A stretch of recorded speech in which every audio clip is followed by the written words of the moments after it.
Janvier 2015, mon testament politique.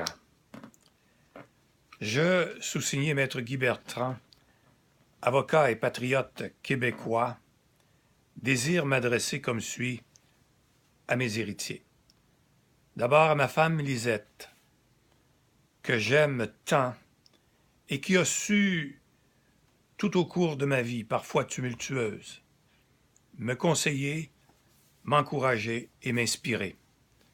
À mes 4 enfants, Joanne, Jean-François, Marie-France et Dominique, qui m'ont supporté en toutes circonstances et qui ont su, mieux que quiconque, comprendre pourquoi j'ai choisi pendant 5 ans de vivre à la canadienne.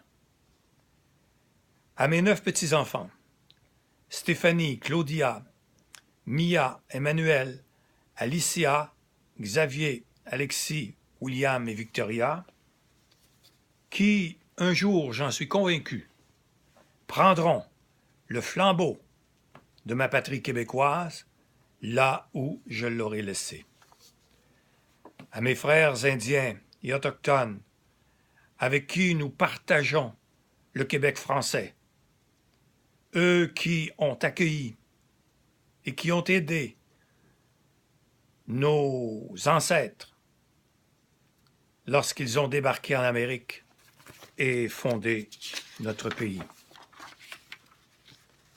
À mes compatriotes de langue anglaise, avec qui nous avons, malgré nos nombreux différends, édifié la plus grande démocratie au monde.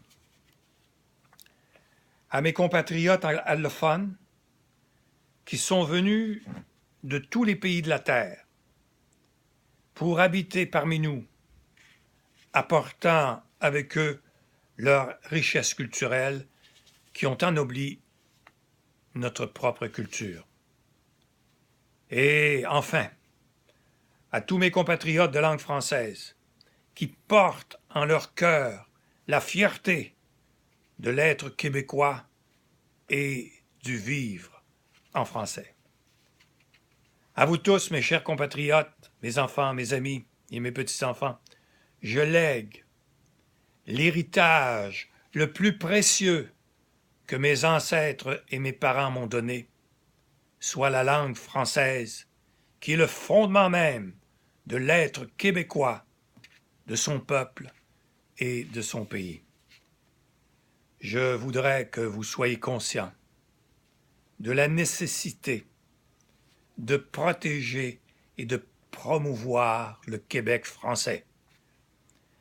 Québec français qui est fragile comme du verre de cristal à cause de sa situation en Amérique du Nord. Mes amis, mes compatriotes, sans une langue, l'être humain n'est pas. Le peuple non plus. Sans sa langue, l'être québécois n'existe pas. Le peuple québécois non plus.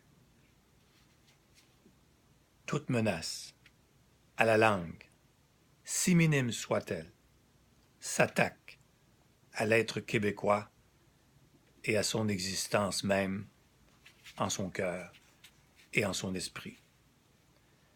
Sachez enfin que lorsque nous portons atteinte à l'intégrité de notre langue, ou que, sans égard, nous la laissons aller à l'abandon, il y a péril en la demeure.